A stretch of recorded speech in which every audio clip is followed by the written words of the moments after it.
एक अमीर फैमिली के वारिस के तौर पर दोबारा जन्म लेकर आपने 10 साल की उम्र में फैमिली बिजनेस संभालना शुरू कर दिया था। 18 तक आपने फैमिली कंपनी को बिलियंस तक पहुंचा दिया। 20 की उम्र में आपकी नेटवर्थ 100 बिलियन के पार निकल गई। आप तानघाई के सबसे अमीर आदमी बन गए। लेकिन फिर आपकी वेडिंग के दिन वो मंगेतर जिसे आपने खुद पाला था, किसी सुंदर लड़के के साथ भागने के लिए खिड़की से कूद गई। जब आपको पता चला तो आपको असल में राहत महसूस हुई, क्योंकि ये पूरी वेडिंग शुरू से ही आपका प्लान थी। सी फैमिली और मू फैमिली ने 20 साल पहले ये मैरिज अरेंज की थी। आप और मुयाए साथ में बड़े हुए थे। आप बचपन के दोस्त थे। सालों के दौरान आपने सी फैमिली को तानघाई की टॉप 5 में पहुंचा दिया, और मू फैमिली ने आपकी वजह से काफ़ी पैसा बनाया। अगर चीज़ें नॉर्मली चलती तो आप मुयाए से शादी कर लेते। दोनों फैमिली टीम अप करती और भी अमीर हो जाती। लेकिन 3 साल पहले जब से जियू निंग नाम का ये लड़का आया, सब कुछ बदल गया। मुयाए आपसे दूर होने लगी। वो सारा दिन अपने भाई जियू निंग के साथ ट्रैवल करती और ऐश करती थी। तब से आपने मुयाए से उम्मीद छोड़ दी थी, और मू फैमिली इकलौती वजह जिसकी वजह से आप आज तक टिके रहे और मुयाए से शादी के लिए राजी हुए, वो इसे ऑफिशियल करना था। और मू फैमिली को जो कुछ भी आपने दिया था वो सब वापस लेना था। लेकिन जो आप नहीं जानते थे वो ये कि आपकी नादान गोद ली हुई बहन घर पर इसी पल का इंतजार कर रही थी। वेडिंग वेन्यू छोड़ने के बाद आप कार में बैठ गए। आपके असिस्टेंट ने तुरंत आपको एक टैबलेट थमाया। बॉस, ये मिस मू के वेडिंग से भागने का फुटेज है। आपने सिर हिलाया और वीडियो ओपन किया। आपका असिस्टेंट फुसफुसाया, न्यूज़ को लॉकडाउन कर दिया गया है। मैंने उसे ट्रैक करने के लिए भी किसी को भेजा है। बॉस, क्या हमें मिस मू को अभी वापस लाना चाहिए? नहीं, लॉकडाउन को अभी हटा दो। ऑनलाइन टॉप ट्रेंडिंग स्पॉट्स खरीद लो। ये न्यूज़ फैला दो कि मुयाए वेडिंग से भाग गई है। फिर ये खबर बाहर कर दो कि मू फैमिली के साथ सारी डील्स खत्म। उनके लिए सारा सपोर्ट बंद कर दो। आपका असिस्टेंट हैरान रह गया। बॉस, शायद एक बार फिर सोच लीजिए। इससे आपकी साख को चोट पहुंच सकती है। आपने उसे अनसुना कर दिया। साख से फर्क नहीं पड़ता। बस मेरे पैसे के साथ छेड़छाड़ मत करो। याद रखना, कल चीज़ें तैयार कर लेना। मेरी सारी संपत्ति जो मैंने मू फैमिली को सौंपी थी, मुझे उसका आखिरी हिस्सा तक वापस चाहिए। और मुयाए, वो सारे घर और कारें जो उसने मेरे कार्ड से खरीदी थीं, उन्हें भी वापस ले लो। एक फ़ोन बजा और आपकी बात कट गई। ये मुयाए की कॉल थी। आपने आलस से आंसर टैप किया। सॉरी आशिन। आप लाइन पर मुयाए को माफ़ी मांगते हुए सुनते हैं। आज के लिए मैं सच में माफ़ी चाहती हूँ। ये बस जियू निंग की वजह से है। उसकी हालत सच में ख़राब है। उसकी माँ की अभी हॉस्पिटल में सर्जरी चल रही है। तानघाई में उसका कोई नहीं है। मैं ही उसकी इकलौती दोस्त हूँ। मैं उसे कंपनी देने आई थी। मैं आपसे प्रॉमिस करती हूँ कि जैसे ही उसकी माँ ठीक हो जाएगी, मैं वापस आकर आपसे शादी कर लूँगी। आप हंसे और पूछा, मुयाए, मुझे समझ नहीं आ रहा। जियू निंग की माँ की सर्जरी का तुमसे क्या लेना देना है? क्या वो तुम्हारी खोई हुई माँ है या ऐसा ही कुछ? मुझे यकीन है कि चुनवैंग तुम्हारी असली माँ है, और वो भी वेडिंग में ही है। मुयाए रुक गई। सांग, तुम कितने अजीब आदमी हो। क्या तुम एक बार भी नॉर्मल बात नहीं कर सकते? जियू निंग की माँ मेरी गॉड मदर भी हैं। उनकी सर्जरी हो रही है और मैं उनके साथ रहना चाहती हूँ। क्या ये गलत है? बिल्कुल नहीं। गलती मेरी ही है। मुझे पता था कि ऐसा ही होगा, फिर भी मुझे पूछना ही था। लगता है मैं ही बेवकूफ़ हूँ। जब तुम्हारी गॉडमदर की सर्जरी हो जाए तो मुझे बता देना, ठीक है? मैं उन्हें थैंक्स कहने के लिए एक बड़ा फ्रूट बास्केट भेजूंगा। मुयाए ने तेवर दिखाए। तुम्हारे कहने का क्या मतलब है? क्या तुम मुझे धमकी दे रहे हो? मैंने कहा ना, सर्जरी के बाद मैं वापस आकर तुमसे शादी करूंगी। मेरा मतलब यही है। क्या तुम अब नखरे करना बंद नहीं कर सकते? मुझे वो लोग पसंद नहीं जो छोटे दिल के होते हैं, और मैं नहीं चाहती कि मेरा होने वाला हस्बैंड उनमें से एक हो। आप एक पल के लिए खो गए। आपको अंदाज़ा नहीं था कि आप कैसे गलत या छोटे दिल के हो रहे थे। सच कहूं तो मैं जियू निंग की माँ का शुक्रगुजार हूं। अगर वो न होती तो मुयाए इतनी आसानी से नहीं भाग पाती, वरना मुझे प्लान भी इस्तेमाल करना पड़ता, और उसका मतलब होता बिलियंस का नुकसान, शायद उससे भी ज़्यादा। मैंने देखा कि एक और कॉल आ रही है। मुझे ये उठाना होगा। हम फिर कभी बात करेंगे। मैंने मुयाए का फ़ोन काट दिया। चाची, आपको कुछ चाहिए? ये मुयाए की माँ थीं। चुनवैंग, मेरी माँ की बेस्ट फ्रेंड। तुम कहाँ भाग गए? मैं मुस्कुराया। मैं और कहाँ जाऊँगा? जाहिर है मैं घर आ गया। चुनवैंग हैरान रह गई। तुम याए के पीछे नहीं गए? मैंने त्योरियां चढ़ाईं। मैं ऐसा क्यों करूँगा? चुनवैंग अचानक बोल पड़ी। वो तुम्हारी दुल्हन है। क्या तुम उसे ढूंढने नहीं जाओगे? मैं सच में स्पीचलेस था। चाची, वो हमारी वेडिंग से भाग गई। इसका मतलब है कि वो मेरी दुल्हन नहीं है। क्या ये साफ नहीं है? चुनवैंग रुकी। उसने कहा, कपल्स के बीच थोड़ा झगड़ा तो चलता है, ये नॉर्मल है। बस जाकर उसे थोड़ा मना लो। याय को खुश करना आसान है। बस कुछ अच्छे शब्द कह दो, उसके लिए कोई छोटी चीज ले लो, वो मान जाएगी। ये सुनकर मैं सच में स्पीचलेस हूं। सीरियसली, मुझे समझ नहीं आता कि इन लोगों के दिमाग में क्या चलता है। मतलब, क्या इन सबको लगता है कि शादी से भागना कोई बड़ी बात नहीं है? मैंने अपना सिर हिलाया और फोन काट दिया। तानघाई सिटी प्राइवेट हॉस्पिटल। मुयाय अभी भी अपनी कस्टम वेडिंग ड्रेस में इमरजेंसी रूम के सामने इंतजार कर रही थी। जियूनिंग पास ही खड़ा था, परेशान दिख रहा था। याय, इस तरह छुपकर बाहर आना। क्या भाई चान गुस्सा नहीं होंगे? मुयाय मुस्कुराई। वो नहीं होंगे। मैं उन्हें इतने सालों से जानती हूं। वो मुझ पर कभी गुस्सा भी नहीं हुए। और मैंने सब कुछ समझा दिया है। एक बार मेरी गॉडमदर ठीक हो जाएं, मैं वापस जाकर उनसे शादी कर लूंगी। वो इससे कहीं बड़े इंसान हैं। वो मुझे ब्लेम नहीं करेंगे। इस बीच मेरी तरफ मैं बस अपने दरवाजे पर पहुंचा था। स्टाफ की 2 लाइनों ने मेरा स्वागत करने के लिए झुककर सलाम किया। घर पर स्वागत है, यंग मास्टर। मैं मुस्कुराया और हाथ हिलाया। कम ऑन गाइज, इतना फॉर्मल होने की जरूरत नहीं है। हम सब यहाँ फैमिली की तरह हैं। हर बार जब मैं घर आता हूँ, आप सब बाहर आ जाते हैं। ये बहुत थका देने वाला होता होगा। मुझे शर्मिंदगी महसूस होती है। स्टाफ के सभी लोग चिल्लाए, हम ठीक हैं। यंग मास्टर ही हैं जो इतनी कड़ी मेहनत कर रहे हैं। मैंने एक अजीब सी हंसी दी। ये ओवर द टॉप वेलकम। अगर मैं कहूं कि ये उनका आइडिया है तो कोई यकीन नहीं करेगा, लेकिन यही सच है। मैं बस उन्हें टाइम पर पे करता हूं, अच्छे परकस देता हूं, और वे हर दिन मुझे ग्रीट करने के लिए आ जाते हैं। मैं, ठीक है, आप सब जा सकते हैं। सब लोग बटलर से अपना बोनस ले लेना। जैसे ही मैं लिविंग रूम में लौटा, नौकरों ने यंग मास्टर को झुककर सलाम किया। तभी करीब 18 साल की एक जवान लड़की मेरी तरफ दौड़कर आई। मैंने उसे रोकने के लिए सहज रूप से उसका सिर पकड़ लिया। न्यांची, मैंने तुम्हें कई बार कहा है, मुझे सिर मत मारा करो। तुम्हें पता है इससे सच में दर्द होता है। न्यांची ने अपना माथा रगड़ा ये दिखाने के लिए कि उसे दर्द नहीं हो रहा था। मेरी आंखें थोड़ी फड़फड़ाईं, खुद को ये समझाते हुए कि एक नादान की बात का बुरा नहीं मानना है। न्यांची को तब गोद लिया गया था जब मैं 3 साल का था। मेरे पेरेंट्स ने उसे मेरे साथ रहने के लिए एक अनाथ के रूप में लिया था। वो 3 साल की उम्र तक बोल भी नहीं पाती थी। शुरू में सबको लगा कि वो बस थोड़ी स्लो है, लेकिन जब तक वो 7 साल की हुई, ये साफ हो गया था कि वो सिर्फ स्लो नहीं है बल्कि मेंटली डिसेबल है। मेरे पेरेंट्स तब उसे वापस करना चाहते थे, लेकिन मैंने उसे रखने की जिद की। 7 साल साथ रहने के बाद एक कुत्ते को भी लगाव हो जाता है। उस लड़की की तो बात ही अलग है जो आपको रोज भाई बुलाती है। अच्छे बच्चे बनो न्यांची, मुझे काम करना है। न्यांची ने अपनी मासूम आंखें झपकाईं, मुझसे चिपक गई और मुझे छोड़ ही नहीं रही थी। नैनी वांग, आकर इसे ले जाओ। बोनस बांटने के बाद बटलर अंदर आए। यंग मास्टर, नैनी वांग। उनकी बहू ने अभी अभी बच्चे को जन्म दिया है। उन्होंने बच्चे की मदद के लिए घर जाने के लिए नौकरी छोड़ दी है। मैंने मन ही मन आह भरी। नैनी वांग ने यहाँ 10 साल काम किया था। वो इकलौती थीं जो उसे संभाल सकती थीं। उनके जाने के बाद मैं अब क्या करने वाला था? आप बस बेबसी से अपना सिर हिला सके। बटलर लियू, अभी जाकर एस्टेट के गेट कोड्स बदल दो और मुयाय का सारा सामान पैक कर लो। उन्हें तुरंत मो हाउस वापस भेज दो। बटलर ने झुककर सलाम किया। 3 साल बाद वो आखिरकार मुयाय को खुलेआम बाहर निकाल सकते थे। एक ऐसी औरत को देखना जो मंगेतर होने का टाइटल इस्तेमाल करती थी और हर दिन किसी दूसरे आदमी के साथ फ्लर्ट करती थी। ये कहना कि ये चिड़चिड़ा करने वाला नहीं था, एक झूठ होगा। लेकिन अब आखिरकार सब कुछ खत्म हो गया था। पैसा भी जल्द ही रिकवर हो जाएगा। ये सोचकर आपकी पलकें भारी होने लगीं। आप वहीं सोफे पर सो गए। आपके पीछे न्यांची की आंखों में एक शातिर चमक चमकी। इस बुक में 17 सालों से आपको अंदाजा भी नहीं है कि मैं किस दौर से गुजरी हूं।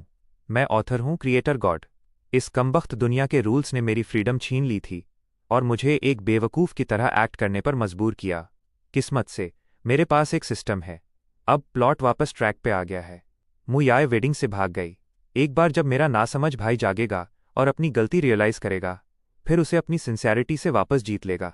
मैं अपना पहला मिशन खत्म कर लूंगी। मैं लक कलेक्ट करूंगी, रूल से आज़ाद हो जाऊंगी और फिर से एक नॉर्मल इंसान बन जाऊंगी। इसी बीच वेडिंग में गेस्ट्स अधीर हो रहे थे। क्या ये वेडिंग हो रही है या नहीं, किसे पता। इसे इतनी देर के लिए डिले कर दिया गया है। क्या हमारा टाइम कीमती नहीं है? अगर मिस्टर सी की बात ना होती तो मैं पहले ही जा चुका होता। फैमिली की खुसर फुसर देखकर मुचांग की पैनिक होने लगे। वैंग, उसे कॉल करो। चान ने असल में क्या कहा? चुन वैंग थोड़ा मुस्कुराई। सब ठीक है। मैंने चान को बता दिया है कि मुयाय को कैसे मनाना है। चिंता मत करो, वे जल्द ही वापस आ जाएंगे। मु चांगकी अभी भी बेचैन थे। शायद पक्का करने के लिए एक बार फिर कॉल करो। चुन वैंग झिझकी, फिर आखिरकार आपका नंबर डायल किया। सी विला में। न्यांची ने बस डिक्लाइन बटन टैप कर दिया। चुन वैंग ने अपना फ़ोन नीचे रखा। उसने काट दिया। मु चांगकी ने अपने फ़ोन से कॉल करने की कोशिश की, लेकिन एक रिंग के बाद ही कॉल काट दी गई। क्या तुम्हें लगता है कि चांद सच में गुस्से में है? चुन वैंग ने अपना सिर हिलाया। उसमें दूसरी कमियां हो सकती हैं, लेकिन उसका टेम्पर बहुत अच्छा है। मैंने उसे बड़े होते देखा है। किसी भी चीज़ ने उसे कभी अपना आपा खोने पर मजबूर नहीं किया। जन्म से ही वो एक एडल्ट की तरह इमोशनली स्टेबल रहा है। मु चांगकी ने सिर हिलाया। हालांकि याय इस बार बहुत आगे निकल गई। तुम्हें उसकी जगह उसे कॉल करना चाहिए। उससे कहो कि नखरे करना बंद करे। उससे कहो कि वापस आए और उससे शादी करे। चुन वैंग राजी हो गई। उसने फिर मु याय को कॉल किया। क्या है माँ?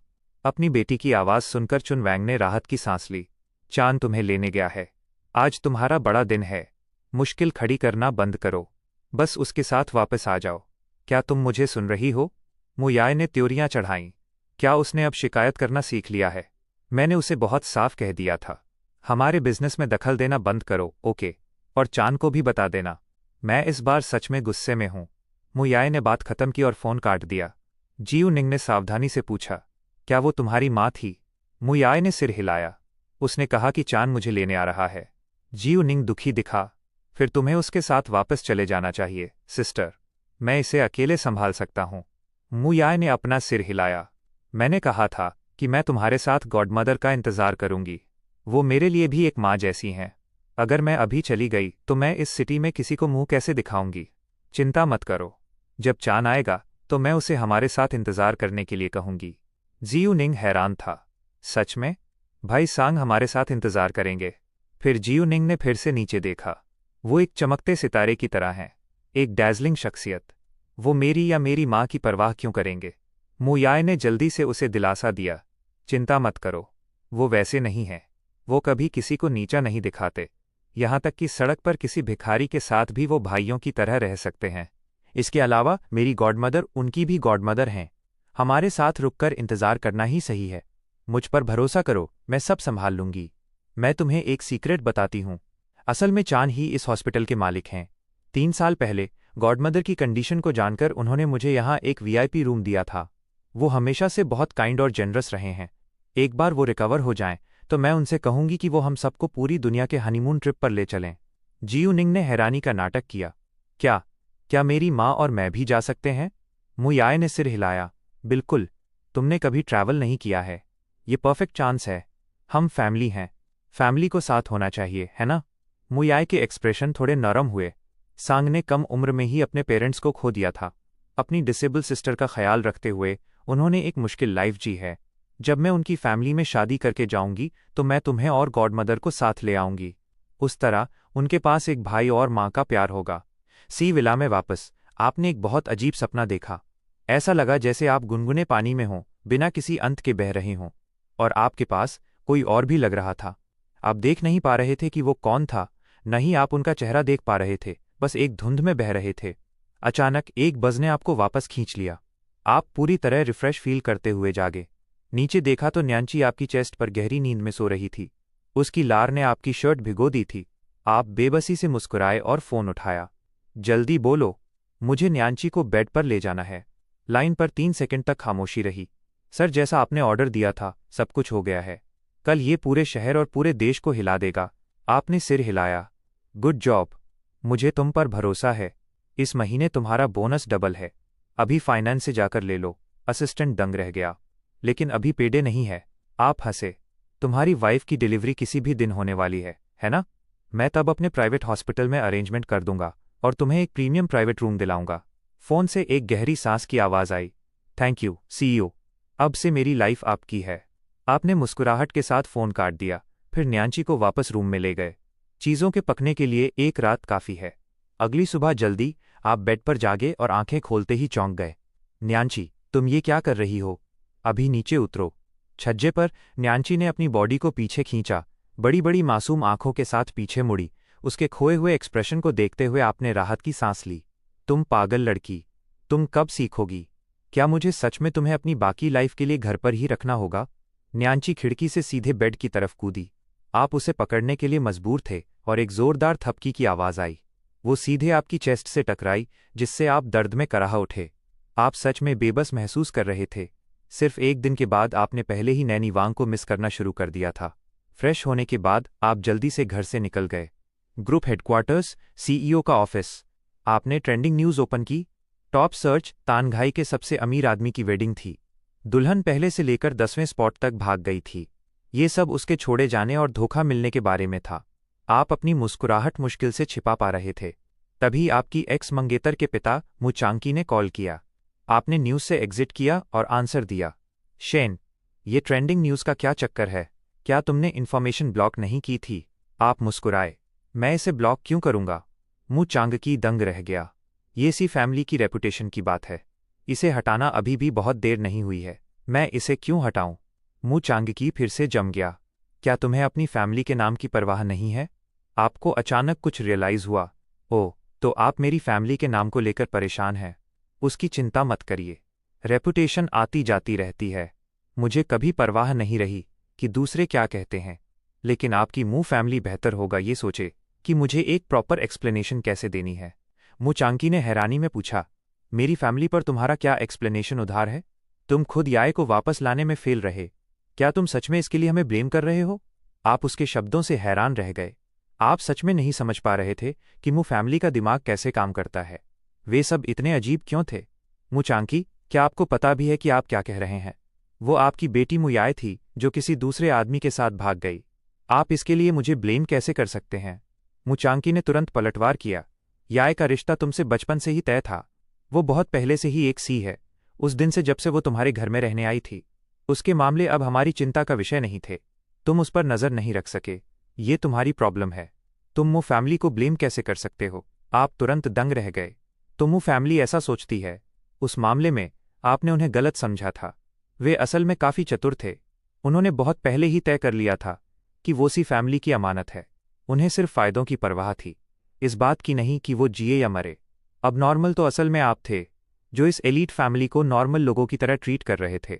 उनके लिए मुयाय बस एक कमोडिटी थी जिसे पैदा होने से पहले ही सी फैमिली को बेच दिया गया था। एक बार जब आप समझ गए तो आपको राहत महसूस हुई, ठीक है? अगर आप उसे मुंह नहीं मानते तो और भी अच्छा है। उन सभी चीज़ों की लिस्ट बनाओ जो मैंने उसे दी हैं। इतने सालों में जो भी दिया, मैं बाद में खुद उन्हें कलेक्ट करने आऊँगा। मु चांकी ने और कुछ कहने की कोशिश की, लेकिन कॉल पहले ही डिस्कनेक्ट हो चुकी थी। सांग को क्या हुआ है? वो एक अलग ही इंसान लग रहा है। पास ही खड़ी चुनवैंग परेशान दिख रही थी। अब हर जगह अफवाहें फैली हुई हैं। मुझे डर है कि वो कुछ लापरवाह कर बैठेगा। क्या हमें याय को वापस बुलाना चाहिए? जैसे ही मु चांकी बोलने वाले थे, उनका फ़ोन वाइब्रेट हुआ। दूसरी तरफ से एक घबराई हुई आवाज़ आई, मिस्टर मु, ये बहुत बुरा हुआ। सी ग्रुप ने आज सुबह हमारे नए प्रोजेक्ट से अपना 10 बिलियन का इन्वेस्टमेंट वापस ले लिया है। हमारा स्टॉक लोअर सर्किट को छू गया है। 1 बिलियन से ज़्यादा की वैल्यू भाप बनकर उड़ गई है। मिस्टर मु, प्लीज़ कुछ करिए। मु चांकी का हाथ कांपा और फ़ोन फर्श पर गिर गया।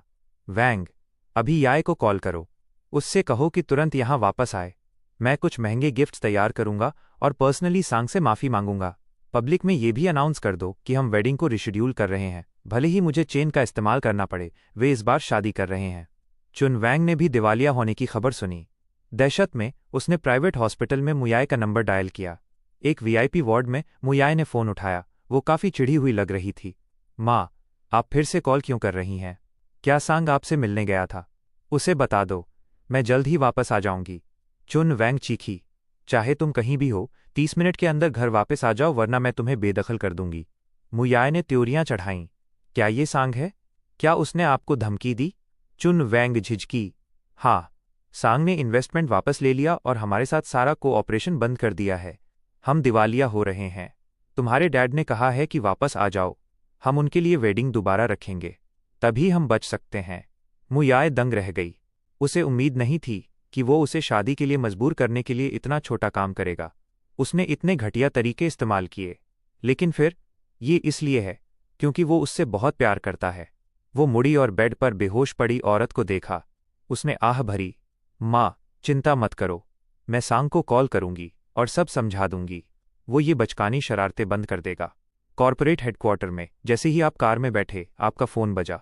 ये देखकर कि मुयाय कॉल कर रही है, आपने अपना सिर हिलाया और हंसे। वो पक्का आपके मूव से डर गई होगी और माफ़ी मांगने के लिए कॉल कर रही होगी। लेकिन सब कुछ 3 साल पहले शुरू हुआ था और अब बहुत देर हो चुकी है।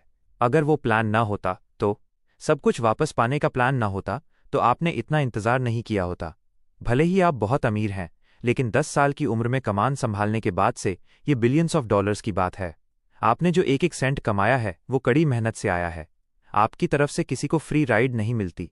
आपने कॉल उठाया और कहा, मुझे लगता है तुम्हें न्यूज़ मिल गई है। मैं अभी मूव हाउस जा रहा हूँ। जब हम तुम्हारी चीज़ें वापस लेने के लिए मिलेंगे तब बात करते हैं। बेहतर होगा कि जिसका मामला है वो वहाँ मौजूद रहे। तब अकाउंट्स क्लियर रहेंगे और बहस की कोई गुंजाइश नहीं होगी। मुयाए ने मन ही मन सोचा, माँ सच में चाहती हैं कि मैं वापस आ जाऊं और सांग अभी वहां जा रहा है। टाइमिंग परफेक्ट है।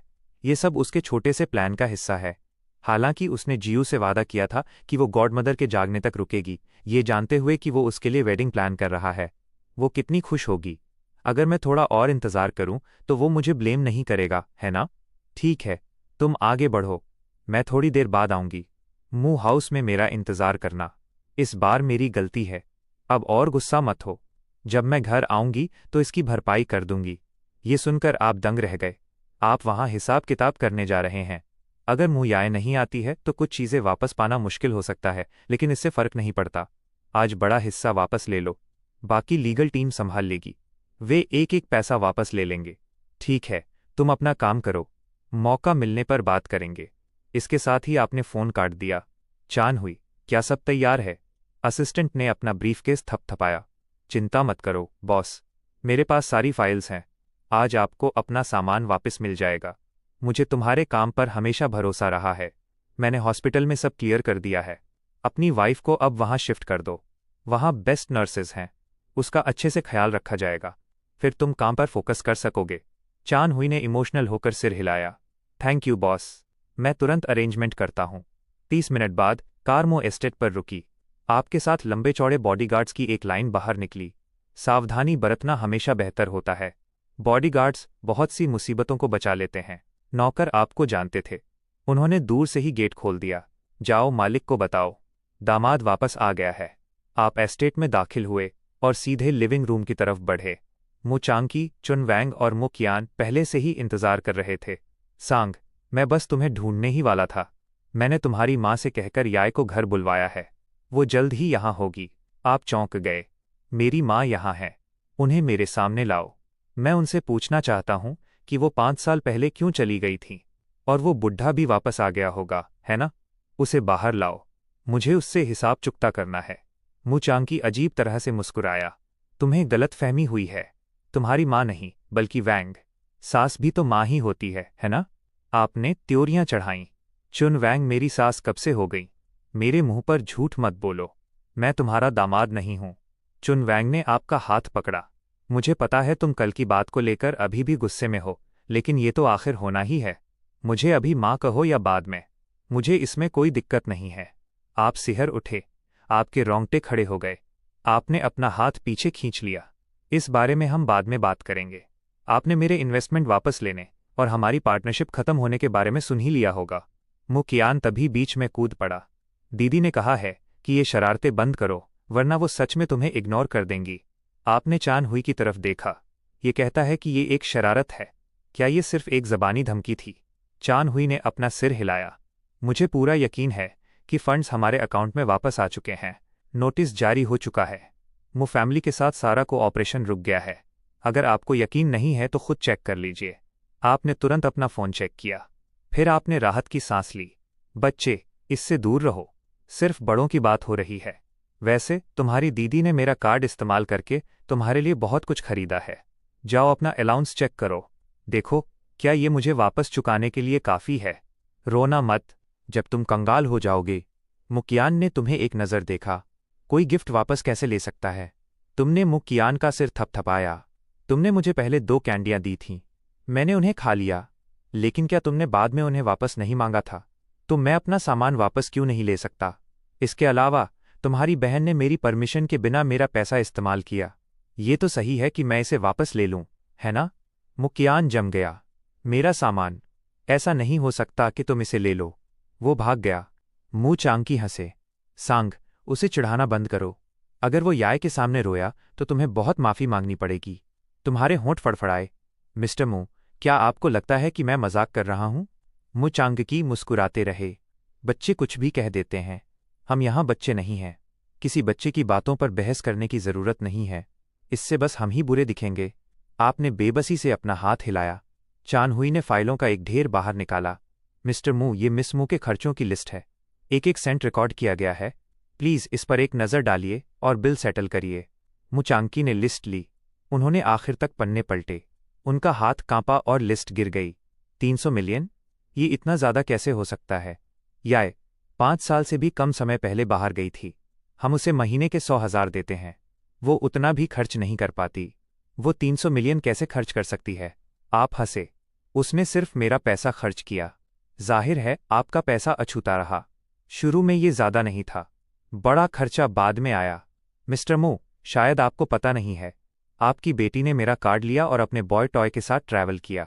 उसने उसके लिए लग्जरी घड़ियां और कारें खरीदी। उसने अपने सगे भाई मुकियान से 100 गुना ज़्यादा उस पर खर्च किया। घूरना बंद करिए। अब पैसे चुकाइए, जब तक कि आप केस नहीं लड़ना चाहते। मु चांगकी ने अपना सिर हिलाया। इम्पॉसिबल। तुमने याय को वो पैसे खर्च करने दिए। तुम अब इसे वापस नहीं ले सकते। आपने अपना सिर खुजलाया। मैंने कब कहा था कि ये गिफ्ट है? जब मैंने उसे कार्ड दिया था तो कॉन्ट्रैक्ट में साफ लिखा था कि इस कार्ड पर किया गया सारा खर्चा उसके लिए एक टेम्पररी लोन था। अगर वो मुझसे शादी करती तो ये कर्ज मैरिटल डेप्ट के तौर पर ख़त्म हो जाता। लेकिन उसने मुझे धोखा दिया, तो अब ये अभी भी उसका पर्सनल डेप्ट है। मु चांगकी ने अचानक राहत की सांस ली। याय ने ये पैसे खर्च किए। मु फैमिली क्यों पे करे? ज़्यादा से ज़्यादा हम वो चुकाएंगे जो हम पर खर्च हुआ। आप दंग रह गए। आपको रियलाइज़ हुआ कि मु चांगकी सच में एक मूर्ख था। कोई हैरानी नहीं कि आपकी मदद के बावजूद मु फैमिली बमुश्किल गुजारा कर पा रही थी। ठीक है, अगर आप पे नहीं करेंगे तो लीगल टीम मुयाय पर केस करेगी और उसके एसेट्स फ्रीज कर देगी। लेकिन चूंकि वो मु वारिस है, मु एसेट्स बेचकर इसकी भरपाई हो जाएगी। मु चांगकी ने अपने दांत पीसे। एसेट्स बेचना सबसे बुरा ऑप्शन था। मैं 300 मिलियन पे करूंगा। आपने एक कार्ड निकाला। ये सब यहाँ ट्रांसफ़र कर दो। पैसा मिलते ही मैं रिकॉर्ड क्लियर कर दूंगी। पैसे की जगह आपके पास 30 मिनट हैं। मुझे आपके फैमिली बिजनेस में ज़्यादा दिलचस्पी होगी। मु चांगकी ने कांपते हुए कार्ड लिया। उसने ट्रांसफ़र करने के लिए अपने फ़ोन का इस्तेमाल किया। कुछ मिनट बाद आपको नोटिफिकेशन मिल गया। आप फिर से मुस्कुराए। मु सच में अमीर हैं। अब हिसाब बराबर करना जारी रखते हैं। जब हमारी सगाई हुई थी तब आपकी मु फैमिली ने मुझसे $3 बिलियन का बेट्रोथल गिफ्ट लिया था। क्या आपको इसे अब वापस नहीं चुकाना चाहिए? चांगकी, मुझे याद है तुमने वो पैसे लिए थे। क्या वो तुम्हें नहीं मिले थे? 5 साल हो गए हैं। तुमने उसे खर्च किया या नहीं? चाची का चेहरा बदल गया। हमने तब एग्री किया था कि ये पैसा वापस नहीं किया जाएगा। तुम अब इसे कैसे मांग सकते हो? क्या तुम्हें कोई शर्म भी है? आपने चानहुई को सिग्नल दिया। चानहुई ने तुरंत एक कॉन्ट्रैक्ट निकाला। मैडम, प्लीज़ ध्यान से देखिए। एग्रीमेंट पर साफ साफ ब्लैक एंड वाइट में लिखा है। ये $3 बिलियन वो बेट्रोथल गिफ्ट था जो हमारे सीईओ ने दुल्हन को दिया था। मिसेज मु कस्टोडियन थी। ये पैसा शादी के बाद ही मिस मु की पर्सनल प्रॉपर्टी बनता है। जब तुम चूंकि मिस मु ने एक तरफा सगाई तोड़ी है, इसलिए यह पैसा अभी भी हमारे सीईओ का है। हमारे पास इसे वापस लेने का पूरा अधिकार है। अगर आप इसे नहीं लौटाते हैं तो ये रकम धोखाधड़ी मानी जाएगी। हम कस्टोडियन से एसेट्स वसूल कर सकते हैं। मु ग्रुप मु फैमिली के हेड की जॉइंट प्रॉपर्टी है। हम आपकी शेयर की हुई प्रॉपर्टी को लिक्विडेट कर सकते हैं। चुन वैंग डर से कांप उठी। लेकिन मेरे पास अभी $3 बिलियन नहीं है। मैंने वो सारा पैसा पहले ही मु ग्रुप के बिजनेस में इन्वेस्ट कर दिया है। आप धीरे से हंसे। परफेक्ट। जब हम ये पैसा वापस लेंगे तो हम उस प्रॉफिट को भी लेंगे जो इस पैसे ने पिछले 5 सालों में बनाया है। चाची, आप सच में कितनी अच्छी इंसान हैं। आप 5 साल पहले से ही मेरे लिए पैसे बना रही थीं। एक बार जब मुझे पैसे वापस मिल जाएंगे तो मैं आपको डिनर पर ज़रूर ले जाऊंगा। चुन वैंग दंग रह गई। अचानक उसके दिमाग में एक बात आई। अगर तुम याय से शादी कर लो तो क्या इसका मतलब यह है कि पैसा वापस नहीं करना पड़ेगा? आपने सिर हिलाया। बिल्कुल सही। थ्योरी के हिसाब से शादी के बाद यह पैसा मु की पर्सनल प्रॉपर्टी बन जाता है। वो इसे जिसे चाहे दे सकता है। लेकिन बदकिस्मती से उसने खुद डील तोड़ी है। तो आई एम सॉरी। चुन वैंग ने इसे आखिरी उम्मीद की तरह पकड़ा। क्या तुम दोनों अभी भी शादी नहीं कर सकते? इस बार मु फैमिली आपकी और याय की वेडिंग होस्ट करेगी। हम इसे आज ही करेंगे, अभी इसी वक्त। आपने अपना सिर हिलाया। मैंने कभी नहीं कहा कि मुझे दूसरी वेडिंग चाहिए। चुन वैंग रुकी। याय ने कहा था। उसने कहा था कि वापस आने पर वो वेडिंग दोबारा करेगी। क्या तुम उससे शादी नहीं करना चाहते? आपने शांति से सिर हिलाया। सच कहूं तो 3 साल पहले ही मैं उससे शादी नहीं करना चाहता था। अगर पहले से तय सगाई ना होती तो मैं इतना इंतजार नहीं करता। क्या तुम बचपन के दोस्त नहीं थे? क्या तुम साथ बड़े नहीं हुए? 20 साल की फीलिंग्स। तुम बस ऐसे ही कैसे कह सकते हो कि तुम उससे शादी नहीं करोगे? आप थोड़ा मुस्कुराए। आप अपनी लाडली बेटी से क्यों नहीं पूछती? ऐसा नहीं है कि मैं उससे शादी नहीं करूंगा। बात यह है कि वो मुझसे शादी नहीं करेगी। 3 साल पहले से ही हमारा रिलेशनशिप टूट चुका है। वो जियोनिंग को पसंद करती है। हम साथ बड़े हुए हैं। मैंने उसे परेशान नहीं किया। मैंने उसे जाने देने का फैसला किया। सच कहूं तो मुझे लगता है कि मैं उसके लिए ज़रूरत से ज़्यादा अच्छा रहा हूं। मैं बस अब अपना पैसा वापस चाहता हूं। तो चाची, पे करिए। मैं नहीं चाहता कि चीज़ें बदसूरत हों। आखिर आप मेरी माँ की बेस्ट फ्रेंड हैं। चुन वैंग दंग रह गई, जैसे उस पर बिजली गिर गई हो। वो बेहोश हो गई, अपनी सांसें नहीं संभाल सकी। आपने त्योरियां चढ़ाईं। चान हुई ने तुरंत लीगल डिपार्टमेंट को कॉल किया। चुन वैंग के एसेट्स क्लियर करना शुरू करो। याद रखना, सारा इन्वेस्टमेंट प्रॉफिट भी वापस लेना है। वो कम से कम कुछ 100 मिलियन तो होगा ही। पूरी कंपनी के साल के अंत के बोनस के लिए काफ़ी है। चान हुई ने सिर हिलाया। लीगल ने पहले ही सब तैयार कर लिया है। बस आपके आदेश का इंतजार है। मु चांकी को जल्द ही नोटिस मिल गया। मु फैमिली अब दिवालिया होने के काउंटडाउन में एंटर कर रही है। आपने एक लंबी सांस छोड़ी, अपने पीछे खड़े बॉडीगार्ड्स को हाथ से इशारा किया। आप सबके पास आइटम लिस्ट होनी चाहिए। पिछले कुछ सालों में मैंने मु फैमिली को जो भी गिफ्ट्स दिए हैं, प्लीज़ एक एक करके सब वापस लाने में मेरी मदद करें। अगर आप उसे उठा सकते हैं तो ले जाइए। अगर नहीं तो और लोगों को बुलाइए। अगर उससे भी काम न चले तो क्रेन का इस्तेमाल कीजिए। जो भी करना पड़े। मुझे मेरा सारा सामान चाहिए। बॉडीगार्ड्स एक साथ चिल्लाए। निश्चिंत रहिए बॉस, हम काम पूरा कर देंगे। अचानक हट्टे कट्टे लोगों का एक ग्रुप मु एस्टेट में घुस गया। सामान बाहर निकालना शुरू कर दिया। हर तरह के महंगे फर्नीचर, एंटिक्स, फूलदान, पेंटिंग्स, सब कुछ ट्रक में लोड होने लगा। हर कोई बहुत मेहनत कर रहा था। आप हैरानी से देख रहे थे। आपको उम्मीद नहीं थी।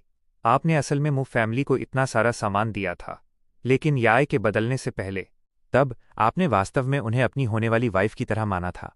2 जिंदगियां जीने के बाद आपको हमेशा लगता था कि जो भावनाएं आपने खुद पाली हैं वे गहरी और ज़्यादा भरोसेमंद होती हैं।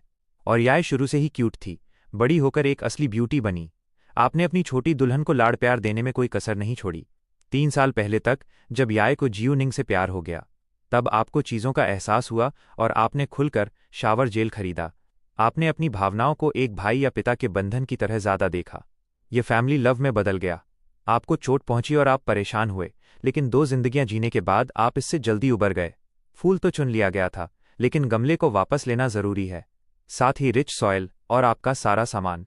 मु चांकी ने खाली हवेली को देखा। वो लगभग अपना आपा खो रहे थे। आशिन, हमारी फैमिलीज बरसों पुरानी दोस्त हैं। इतने बेरहम क्यों हो रहे हो? आपने चान हुई को इशारा किया। चान हुई समझ गया और उसने तुरंत जमीन के कागजात निकाले। मु सीईओ, क्या आपको ये डीड याद है? ये तब की है जब हमारे सीईओ और मिसमू की सगाई हुई थी, जब वे बच्चे थे। जब शादी तय हुई थी तो सीईओ के पिता ने मु फैमिली को जमीन का ये प्लॉट दिया था। अब जब सगाई टूट गई है तो हम इस जमीन का अधिकार वापस लेंगे। 3 दिनों में जमीन की नीलामी की जाएगी। मु सीईओ, कृपया अपना सामान जल्दी समेट लें। 3 दिनों के भीतर इस एस्टेट से बाहर निकल जाएं। मु चांगकी ने ये सुना। उनके पैर कमज़ोर हो गए और वे जमीन पर गिर पड़े। तुम मेरी मु फैमिली को मिटाने की कोशिश में बहुत बेरहम हो। आप मुस्कुराए। मु फैमिली हेड, क्या ये कुछ ज़्यादा नहीं हो गया? मैं बस अपना सामान वापस ले रहा हूँ। ये आपको मिटाना कैसे हुआ? मु चांकी इमोशनल हो गए। उनकी आंखें घूम गईं और वे बेहोश हो गए। चान हुई चेक करने गया। बॉस, वे बस परेशान होकर बेहोश हुए हैं। सांस और पल्स ठीक है। वे थोड़ी देर में जाग जाएंगे। आपने अपना हाथ हिलाया। उन्हें इग्नोर करो। सामान ले जाना जारी रखो। 1 घंटे बाद आपने देखा कि ज्यादातर सामान पैक हो चुका है। अपना हाथ हिलाया। आज सबने कड़ी मेहनत की है। अकाउंटिंग में जाकर ट्रिपल पे ले लेना। बॉडीगार्ड्स के एक ग्रुप ने एक साथ आपको थैंक्स कहा। बॉस, फिर आप सबके साथ मु एस्टेट से निकल गए। जैसे ही कार में बैठे, चान हुई के फ़ोन पर एक मैसेज आया। बॉस, मेरी वाइफ की डिलीवरी होने वाली है। तुम बस वहाँ खड़े क्यों हो? जल्दी करो और हॉस्पिटल जाओ। मैं तुम्हें वहाँ छोड़ देता हूँ। चान हुई ने आभार जताते हुए कहा, थैंक यू बॉस, आपकी मदद बहुत मायने रखती है। मैं सच में डरा हुआ हूँ। मैं इसे कभी नहीं भूलूंगा। ये मेरे लिए कुछ नहीं है। ये सच में कोई बड़ी बात नहीं है। इसके बारे में चिंता मत करो। जब बच्चा 1 महीने का हो जाए तो बस मुझे ड्रिंक पर ले जाना। कार तेज थी। वे जल्द ही सी कंपनी के मालिकाना हक वाले प्राइवेट हॉस्पिटल पहुंच गए। हॉस्पिटल पहुंचते ही चान हुई अंदर की ओर भागा। आपने देखा और अपना सिर हिलाया। आखिरकार आप भी बाहर निकले। आप गेट के पास वाले सुपरमार्केट पर रुके और कुछ बेबी सप्लाईज खरीदी। फिर आप भी हॉस्पिटल के अंदर चले गए। भले ही आप सिर्फ 20 साल के हैं, आपको बचपन से ही एक नादान बच्ची का ख्याल रखना पड़ता था और अपनी वाइफ की देखभाल करनी पड़ती थी। आप डैड और मॉम दोनों हैं, इसलिए आपने पहले ही एक सुपर नैनी होने में महारत हासिल कर ली है। डिलीवरी रूम के गेट पर चान हुई घबराहट में पसीने पसीने हो रहा था। जब उसने आपको सामान का ढेर ले जाते देखा तो वो अपनी भावनाओं पर काबू नहीं रख सका। कहते हैं कि मर्द आसानी से नहीं रोते, लेकिन वास्तव में ये सिर्फ इसलिए है क्योंकि उन्होंने सही बॉस के लिए काम नहीं किया है। जब से आपने उसे अपने असिस्टेंट के रूप में रखा है, उसे एक भी परेशानी नहीं हुई है। ऐसा बॉस होना किसी भी एम्प्लॉय के लिए सच में एक वरदान है। बॉस, आप मेरे बच्चे के डैड क्यों नहीं बन जाते? आप 1 सेकंड के लिए ठिठक गए, फिर झिझकते हुए बोले, क्या तुम पागल हो? तुम चाहते हो कि मैं इतनी बेशर्मी से तुम्हारे बच्चे की जिम्मेदारी ले लूं? मैंने तुम्हें पहले कभी पहचान क्यों नहीं पाया? पता चला कि तुम ऐसे इंसान हो। चान हुई ने जल्दी से सफाई दी। मैं बस बहुत नर्वस था, सही से बोल नहीं पाया। मेरा मतलब था कि मैं चाहता हूं कि मेरा बच्चा आपको गॉडफादर कहे। ये सुनकर आपने चैन की सांस ली। गॉडफादर चलेगा, जरूर, मैं उसका गॉडफादर बन सकता हूं। सांग। अचानक आपने पीछे से एक हैरान कर देने वाली आवाज सुनी। आप मुड़े और देखा कि मुयाए अभी भी अपनी वेडिंग ड्रेस पहने खड़ी है। उसके बगल में उसका छोटा भाई जियो निंग खड़ा था। क्या तुम मुझे और अपनी गॉडमदर को देखने यहां आए हो? मुयाए ने पास आते हुए कहा। आपने अपने हाथ उठाए, बेबी सप्लाईज के बड़े बैग्स को कंफ्यूज चेहरे के साथ देखा। तुम्हें कहाँ से लग रहा है कि मैं तुम्हारी गॉडमदर को देखने आया हूं? मैं यहाँ साफ तौर पर अपने गॉड चाइल्ड के लिए आया हूं, या शायद वो गॉड डॉटर हो। मुझे खुद से जोड़ना बंद करो। मुयाए ने आपके हाथों में सामान नोटिस किया। तो चान हुई की वाइफ का बेबी यहाँ हो रहा है। अगर मैं अभी जाकर कोई गिफ्ट खरीद लूं तो मैं टाइम पर पहुंच जाऊंगी। ओह, खुद को तकलीफ देने की जरूरत नहीं है मिस मो। आपको बस वापस जाना चाहिए और अपनी गॉडमदर का ख्याल रखना चाहिए। मुयाए भी थोड़ा हंसी। अगर आपके बच्चे के गॉडफादर सी सांग हैं तो ये ठीक है। फिर मैं गॉडमदर हूं। अपने गॉडचाइल्ड को गिफ्ट देना तो बनता है। चान हुई हंसा। मिस मो, क्या आपने न्यूज़ नहीं देखी? आपकी शादी से भागने की खबर पूरे देश में फैल गई है। सिर्फ बॉस की वाइफ ही गॉडमदर बन सकती है, आप नहीं। चान हुई की चिढ़ाने वाली मुस्कान देखकर मुयाए ने जल्दी से अपना फ़ोन खोला। वो तुरंत ऑनलाइन अनगिनत कमेंट्स से घिर गई क्योंकि ये रिवील हो गया था कि वो अक्सर क्लबों, होटलों और बार में दूसरे लड़कों के साथ घूमती थी। साथ ही वेडिंग से भागने का वीडियो ऑनलाइन हर कोई उसकी आलोचना कर रहा था। लोग अनगिनत मजाक उड़ाने वाले और नफरत भरे शॉर्ट वीडियो पोस्ट कर रहे थे। मुयाए ने बस थोड़ा ही देखा और उसका फ़ोन उसके हाथों से फिसलकर फर्श पर गिर गया। सांग, ऐसे नहीं है। मैंने धोखा नहीं दिया। मैंने तुम्हें कभी धोखा नहीं दिया। तुम यह जानते हो। मैंने तुम्हें हर बार समझाया है। आपने सिर हिलाया। मुयाए को उम्मीद की एक किरण दिखी। वो आगे बढ़ी और उसने आपका हाथ पकड़ लिया। जब तक तुम मुझ पर भरोसा करते हो, इतना काफ़ी है। चलो अभी वापस चलते हैं और वेडिंग पूरी करते हैं। मैं खुद सब कुछ साफ कर दूंगी। मैं किसी को ये नहीं कहने दूंगी कि तुम्हें धोखा मिला है। आपने मुयाए का हाथ झटक दिया और हंसे। असल में हमारा अब कोई रिश्ता नहीं है। तुम किसके साथ घूमती हो, ये तुम्हारी आज़ादी है। वैसे भी इसे धोखा नहीं माना जाता। जहां तक ऑनलाइन कमेंट्स की बात है, उन्हें बस एक मजाक की तरह लो। वे कुछ दिनों में भुला दिए जाएंगे। मैंने हमारी सगाई पहले ही कैंसिल कर दी है। चलिए पुरानी बातों को अब ना उठाएं। बहादुरी से प्यार के पीछे जाओ। मुझे थैंक्स कहने की ज़रूरत नहीं है। मैं ईमानदारी से आप दोनों को शुभकामनाएं देता हूं। ओह, वैसे आपको याद दिलाना भूल गया। आपको अपनी गॉडमदर का हॉस्पिटल बिल चुकाना होगा, जो 3 साल में करीब 10 मिलियन है। कुछ सर्जरियां और जोड़ लो। ये ज़्यादा से ज़्यादा 15 मिलियन से ऊपर नहीं जाएगा। मेरा हॉस्पिटल ईमानदार है। हम कभी ओवरचार्ज नहीं करते। मुयाए की आंखें फटी की फटी रह गईं। तुमने क्या कहा? तुम मेरे साथ सगाई तोड़ना चाहते हो? आपने त्योरियां चढ़ाईं। तुम्हारा क्या मतलब है कि मैं तोड़ रहा हूं? भागने वाली तुम हो। तुमने खुद सगाई तोड़ी है। सारा ब्लेम मुझ पर मत डालो, ठीक है? मुझे लगता है कि आपको अभी जो करने की ज़रूरत है वो है अपनी गॉडमदर का बिल चुकाना। अगर आप कल तक पेमेंट नहीं कर पाती हैं तो मेरी लीगल टीम को जियो निंग पर केस करना होगा। मुयाए पूरी तरह शॉक में थी। वो अभी भी संभल नहीं पाई थी। लेकिन जियो निंग घबरा गया। भाई सांग, आप मुझ पर केस क्यों कर रहे हैं? क्या ये वीआईपी रूम आपने मेरी माँ के लिए स्पेशली अरेंज नहीं किया था? आपने सिर हिलाया। सही है, मैंने इसे तुम्हारी माँ के लिए अरेंज किया था, लेकिन मैंने कभी नहीं कहा कि ये फ्री था। जियो निंग ने ये सुना और उसे लगा जैसे उसकी दुनिया उजड़ गई है जब उसे यहाँ ट्रांसफ़र किया गया था। मुयाए ने सिर्फ इतना कहा था कि उसने खुद इसे अरेंज किया है, कभी किसी पेमेंट का जिक्र नहीं किया। प्राइवेट हॉस्पिटल की फीस वो इसे अफोर्ड नहीं कर सकता था। यूरी, तुमने मुझे कभी नहीं बताया कि मुझे पे करना होगा। अब मैं क्या करूं? मुयाए आखिरकार सदमे से बाहर आई।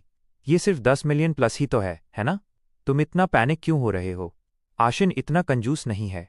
मुयाए ने अपनी बात खत्म की और फिर से आपका हाथ पकड़ लिया। चलो भी, अब और मुश्किल खड़ी करना बंद करो। मैं तुमसे प्रॉमिस करती हूँ, मैं अभी वापस चलूंगी और तुमसे शादी कर लूंगी। रही बात गॉडमदर के मेडिकल बिल की, तो इसे उनके लिए माफ़ कर दो। वैसे भी उस पैसे की तुम्हारे लिए कोई कीमत नहीं है। मैं बस ये मान लूंगी कि मैंने अपना प्रॉमिस तोड़ा, और जब वो जागी तो मैं वहां नहीं थी। ये उनके इस खतरनाक वक्त से बाहर निकलने के मुआवजे की तरह होगा। जब आपका सिर चकराने लगा तो आपको लगा जैसे आपके कान खराब हो गए हैं, वरना आप ऐसी बकवास और ऐसी बेशर्म बातें कैसे सुन सकते थे? पहला, हमारी सगाई पहले ही टूट चुकी है, शादी होने का कोई चांस नहीं है। दूसरा, वो तुम्हारी गॉडमदर हैं, मेरी नहीं। दूसरों से किए गए तुम्हारे प्रॉमिस के लिए पे करने की मेरी कोई लायबिलिटी नहीं है। इसके साथ ही आपने एक बार फिर मुयाए का हाथ झटक दिया। इस लड़की को देखते हुए जिसे आपने खुद बड़ा किया था, आपका दिल दुखने लगा। इसलिए नहीं कि वो चली गई, बल्कि इसलिए कि 10 साल की मेहनत का नतीजा सिर्फ ये निकला। मुयाए का हाथ फिर से झटकने के बाद उसकी आंखें लाल हो गईं। मैं तुम्हारे साथ वापस जाने के लिए तैयार हूं। मैंने खुद को इतना झुका लिया है, तुम मुझसे और क्या चाहते हो? जियोनिंग उन दोनों को देखते हुए खुद को रोक नहीं पाया और उनके बीच में कूद पड़ा। भाई सांग, मुझे पता है कि मेरी सिस्टर आपको छोड़कर मेरी माँ को हॉस्पिटल में देखने आईं। आप परेशान हैं, मैं आपसे माफ़ी मांग सकता हूँ। बस प्लीज़ मेरी सिस्टर को इस तरह और हर्ट मत कीजिए। आपने कंधे उचकाए। मैं गुस्सा नहीं हूँ। मैंने जो कहा वो गुस्से में नहीं कहा था। अगर तुम्हारे पास यहाँ मुझसे चैट करने का टाइम है तो बेहतर होगा कि तुम ये सोचो कि पैसे कैसे चुकाने हैं। मुयाए ने जियोनिंग को एक तरफ खींचा। जियोनिंग ने खुद को इतना विनम्र बना लिया, तुमसे मिन्नतें की और तुम अभी भी सैटिस्फाइड नहीं हो। अब मैं सच में गुस्से में हूं। मैं अब तुमसे बात नहीं करूंगी। जियोनिंग ने मन ही मन कोसा। इडियट, क्या तुम्हें दिख नहीं रहा कि तुम्हें अभी हार मान लेनी चाहिए? तुम्हारे पास इतने पैसे कहाँ से आएंगे? सिस्टर, भाई सांग पर गुस्सा मत हो। वो बस तुम्हें ज़रूरत से ज़्यादा प्यार करते हैं, इसीलिए चीज़ें इतनी बिगड़ गईं। बस भाई सांग से माफ़ी मांग लो, वो इसे दिल पर नहीं लेंगे। मुयाए पहले ही आग बबूला थी। उसने गुस्से में आपकी तरफ देखा, जियोनिंग को पकड़ा और पैर पटकती हुई चली गई। तुम्हें मेरे लिए मिन्नतें करने की ज़रूरत नहीं है। ये सिर्फ 10 मिलियन प्लस के मेडिकल बिल्स ही तो हैं। मैं गॉडमदर के लिए इसे पे कर दूंगी। मैं तुम्हें या गॉडमदर को उसके हाथों बुली नहीं होने दूंगी। उन्हें हाथ में हाथ डाले जाते हुए देखकर आपने अपना सिर हिलाया। मैंने खुद 2 लड़कियों को पाला, एक पागल निकली, एक बेवकूफ़। भाई चान, मुझे बताओ, क्या बच्चों के मामले में मेरी किस्मत खराब है? शायद मुझे अब रुक जाना चाहिए। मैं तुम्हारे बच्चों को भी बिगाड़ना नहीं चाहता। चान हुई हंसा। आप सच में फ़नी हैं। मिस न्यांची को छोड़ दिया गया था क्योंकि उनका ब्रेन डेवलप नहीं हो रहा था, इसीलिए उन्हें पीछे छोड़ दिया गया था। आपने दया दिखाते हुए उन्हें अपनाया। इसका ये मतलब कैसे हुआ कि आपने उन्हें बेवकूफ़ बनाया? और मिस मू, वो बिल्कुल भी पागल नहीं है। वो बस आपके प्यार पर रिलाई करती हैं और खुद से झूठ बोल रही हैं। मुझे बहुत खुशी होगी अगर मेरा बच्चा आपको गॉडफादर कहे। शायद आपकी किस्मत और वेल्थ का कुछ असर उस पर भी हो जाए। क्या पता, शायद मेरा बच्चा भी एक दिन आपकी तरह स्टार बन जाए। आपने अपना सिर खुजलाया और सिर हिलाया। क्या मैं सच में इतना अच्छा हूँ? चान हुई ने सिर हिलाया। आप सबसे आउटस्टैंडिंग इंसान हैं जिनसे मैं कभी मिला हूँ। पूरे देश में देख लीजिए, आपकी उम्र में मुट्ठी भर लोग ही होंगे जिन्होंने वो हासिल किया है जो आपने किया है। आपने अपना हाथ हिलाया। ओ भाई, तुम मुझे चने के झाड़ पर चढ़ा रहे हो। मैं बस लकी रहा हूं और कुछ नहीं। और आप शेखी नहीं बघार रहे थे। अपनी पिछली लाइफ में आप बस एक छोटे से बॉस थे। अपनी पुरानी यादों के साथ दोबारा जन्म लेने के बाद भी आप असल में एक जीनियस बन सकते थे। बस इस दुनिया में पैसा कमाना आसान है। अगर वे असली जीनियस जिन्हें मैं पहले जानता था कभी यहां आ जाते तो वे अब तक चीन के सबसे अमीर व्यक्ति होते, शायद दुनिया के सबसे अमीर भी। इस दुनिया का सिस्टम परफेक्ट है, बस ज़्यादातर लोगों को पता नहीं है कि इसे यूज़ कैसे करना है। सच कहूँ तो यहाँ के लोग इतने स्मार्ट नहीं हैं। प्रेग्नेंट महिला की फैमिली आप कहाँ हैं? लड़की हुई है, नेचुरल डिलीवरी, 6 पाउंड 2 औंस। माँ और बेटी दोनों सेफ हैं। चान हुई एक्साइटेड होकर दौड़ा। उसने उस झुर्रियों वाले बच्चे को देखा। उसके पैर थोड़े ढीले पड़ गए। आप आगे बढ़े और बच्चे को गोद में ले लिया। तुम वहाँ क्यों खड़े हो? अपनी वाइफ को उसके रूम में वापस ले जाओ। चान हुई को समझ आया और वो तुरंत डिलीवरी रूम की ओर भागा। अच्छी खबर सबको खुशी देती है। आप भी एक और बेटी पाकर खुश थे। आपने सीधे हाईएस्ट लेवल का वीआईपी रूम लिया। जब आप एक वीआईपी रूम के पास से गुजर रहे थे तो अचानक अंदर से कुछ शावर जेल बाहर गिरा। आपने सहज रूप से अपनी बाहों में बच्चे को प्रोटेक्ट किया। आप मुड़े और शावर जेल को एक तरफ झटका। मुयाय, क्या तुम पागल हो? क्या तुम्हें दिख नहीं रहा मैंने एक बच्चा पकड़ा हुआ है? अगर तुमने मेरी बेटी को डराया तो मैं उसे छोड़ूंगा नहीं। आपने ये कहा और बच्चे को पकड़े हुए जल्दी से अगले कमरे में चले गए। मुयाय फर्श पर बैठ गई। उसकी आंखें अविश्वास से भरी थीं। उसने असल में मुझे मारा। चीजें ऐसी क्यों बदल गईं? जियोनिंग जल्दी से कमरे से बाहर आया। उसने मुयाय को उठने में मदद की। भाई सांग का शायद वो मतलब नहीं था। उन्हें ब्लेम मत करो। मुयाय ने अपना सिर हिलाया। 3 सालों से तुमने उनके लिए बहुत ज़्यादा अच्छी बातें कही हैं। मैं अब और नहीं सुनना चाहती। चलो पहले बिल्स पे कर देते हैं। हम गॉडमदर की दवाइयाँ बंद नहीं होने दे सकते। जियू निंग ने सिर हिलाया। वो और मुयाय पे करने गए। कुछ ही देर बाद कैशियर ने एक गोल्ड और ब्लैक सेकेंडरी कार्ड निकाला और थमा दिया। मिस, आपका कार्ड पहले ही बंद किया जा चुका है। मुयाय की आंखें फैल गईं। ये कैसे पॉसिबल है? मैंने ये कार्ड 5 सालों से यूज़ किया है। ये कैंसिल क्यों होगा? ये पक्का सांग का काम है। मैं उससे पूछने जा रही हूं कि क्या हुआ। मुयाय ने अपनी वेडिंग ड्रेस पकड़ी और उसी कमरे की तरफ भागी जहां आपने अभी एंटर किया था। इससे पहले कि वो दरवाज़ा धकेलती, आप अंदर से बाहर आ गए। मुयाय, तुम दरवाजे पर क्यों खड़ी हो? अंदर वो महिलाएं हैं जिन्होंने अभी बच्चों को जन्म दिया है। और बच्चे भी हैं। अगर तुम तमाशा करना चाहती हो तो प्लीज़ कोई और जगह ढूंढो। मुयाय ने अपने होंठ चबाए और आपको अगले कमरे में खींच लिया। बेड पर मौजूद महिला को देखकर आप हंसे और कहा, ये पक्का जियोनिंग की माँ होंगी, है ना? तो ये तुम्हारी गॉडमदर हैं? रुको, ये जल्द ही तुम्हारी सास भी बनने वाली हैं। गॉडमदर और सास एक साथ। डबल फैमिली रिश्ते। तुम पक्का खुश रहोगी। मुयाय ने घूरकर कहा, ये सिर्फ मेरी गॉडमदर हैं। वो कभी मेरी सास नहीं बनेंगी। मैं जिससे शादी करना चाहती हूँ वो सिर्फ तुम हो। आप मुयाय के लॉजिक से थोड़े कंफ्यूज्ड थे। तुम्हारा उससे क्या मतलब है? अचानक आपको बात समझ आई। अब मैं समझा। क्या जियोनिंग की वाइफ डाइवोर्स नहीं देना चाहती? उसकी चिंता मत करो। मैंने लोगों से इसकी जांच करवाई थी। कानूनन उनकी उम्र अभी उतनी नहीं है। उनकी शादी उनके गांव में बस एक रस्म थी। बस 2 साल और इंतजार करो। एक बार जब वो उम्र का हो जाए तो तुम उसके साथ अपनी मैरिज रजिस्टर करवा सकती हो। फिर तुम एक लीगल कपल बन जाओगे। मुयाय ने गहरी त्योरियां चढ़ाईं। तुम कह रहे हो कि जियोनिंग की गांव में पहले से ही एक वाइफ है। आप थोड़े हैरान हुए। तुम लोग 3 साल से साथ हो। उसने तुम्हें कभी नहीं बताया, है ना? इसे चेक करना आसान है। बस उसके होम टाउन के रजिस्ट्री ऑफिस में पता कर लो। उसने तियानघाई यूनिवर्सिटी में एडमिशन लिया। वो अपने पूरे गांव का इकलौता कॉलेज स्टूडेंट था। उसके गांव के बहुत से मैचमेकर्स उसकी ट्यूशन फीस के लिए उसके पीछे आए थे। उन्होंने उसकी वेडिंग बैंक्वेट के कैश गिफ्ट्स का इस्तेमाल किया था। मुयाय 1 सेकंड के लिए जम गई। फिर उसने अपना सिर हिलाया। उसे अभी के लिए भूल जाओ। अभी, मैं बस ये जानना चाहती हूँ, तुमने मेरा कार्ड क्यों बंद किया? तुमने वादा किया था कि मैं इसे जैसे चाहूँ इस्तेमाल कर सकती हूँ। तुम अब क्या करने की कोशिश कर रहे हो?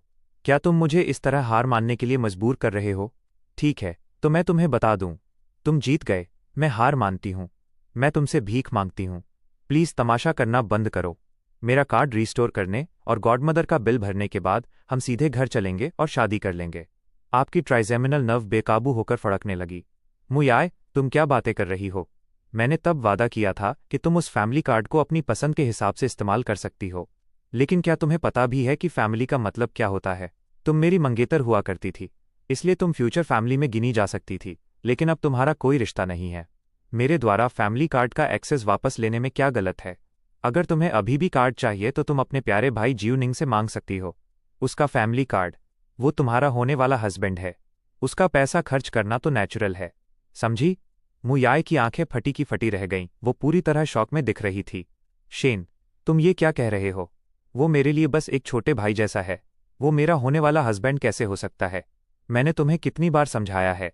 मैं सिर्फ तुमसे प्यार करती हूँ और सिर्फ तुमसे ही शादी करूंगी। तुम मुझ पर कभी भरोसा क्यों नहीं कर सकते? आपने बेबसी से अपना माथा रगड़ा। तो तुम कह रही हो कि तुम और जियोनिंग बस ऐसे ही घूम रहे थे और सिर्फ मैं ही तुम्हारा सच्चा प्यार हूं। मु याय ने सिर हिलाया, फिर अपना सिर हिलाया। तुम मेरा सच्चा प्यार हो। जियोनिंग के साथ कभी कुछ नहीं हुआ। आप मुस्कुराए। फिर चलो हिसाब करते हैं।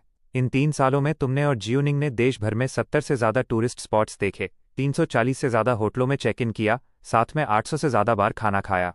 तुमने उसे घर, कारें और लग्जरी घड़ियां दिलाईं, हर तरह के फैंसी कपड़े भी। तुम दोनों अब व्यावहारिक रूप से अलग नहीं हो सकते, और तुम मुझसे कहती हो कि कभी कुछ नहीं हुआ। या फिर ऐसा है कि वो इसके काबिल नहीं है? मुयाय ने डर के मारे अपना सिर हिलाया। ये वैसा नहीं है जैसा तुम सोच रहे हो। मैं समझा सकती हूँ। क्या तुम प्लीज़ मुझे समझाने दोगे? आपने सिर हिलाया, साइड वाली चेयर खींची और बैठ गए। ठीक है, शुरू करो और परफॉर्म करो। अब मैं एक्साइटेड हूँ। तुम इसे कैसे समझाने वाली हो? मुयाय ने एक गहरी सांस ली। उसके साथ उन सभी ट्रिप्स पर जाने की वजह असल में तुम थे। जियू ने कहा था कि उन जगहों पर आध्यात्मिक ऊर्जा, स्पिरिचुअल एनर्जी है। मैं जहां भी गई, मैं तुम्हारे लिए प्रार्थना कर रही थी। आपकी आंखें बड़ी हो गईं, लगभग बाहर निकलने को थीं। तो वो सैकड़ों होटलों में रुकना। क्या तुम मेरे लिए बच्चे की प्रार्थना भी कर रही थी? वाह, मैं सच में लकी हूं, है ना? मुयाय ने तुरंत मना कर दिया। ये वैसा नहीं है जैसा तुम सोच रहे हो। हम हमेशा डबल रूम बुक करते थे। हमारे बीच कभी कुछ नहीं हुआ। आप अचानक सीधे बैठ गए। तो क्या हुआ? जियोनिंग परफॉर्म नहीं कर सकता? मुयाय गुस्से में चिल्लाई।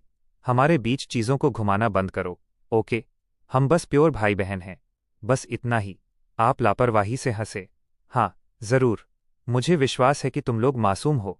जारी रखो, आगे बढ़ो। मुयाय की आंखें थोड़ी लाल हो गईं। तुम्हें अभी भी मुझ पर भरोसा नहीं है? तुम्हें मुझ पर भरोसा दिलाने के लिए मुझे क्या करना होगा? क्या फर्क पड़ता है कि मैं तुम पर भरोसा करता हूं या नहीं? बस अपनी कहानी सुनाओ। अगर ये रोमांचक हुई तो मैं तुम्हारे लिए तालियां बजाऊंगा। ठीक है, मैं जारी रखती हूं। जियोनिंग और मैं क्लासमेट्स थे। हम भाई बहन की तरह हैं। जियोनिंग की फैमिली गरीब है। उसे अभी भी अपनी माँ के मेडिकल बिलों के लिए पैसों की ज़रूरत है। मुझे बस बुरा लगा और मैंने उसे हर दिन खाना खिलाया। क्या इसमें कुछ गलत है? आपने सिर हिलाया। तुम बहुत केयरिंग हो। जाहिर है, ये ठीक है। तो तुमने उसके खाने के लिए अपने खुद के पैसे क्यों इस्तेमाल नहीं किए? तुम हर दिन मेरा कार्ड स्वाइप करती रही, मेरा पैसा खर्च करके ये दिखाती रही कि तुम कितनी केयरिंग हो।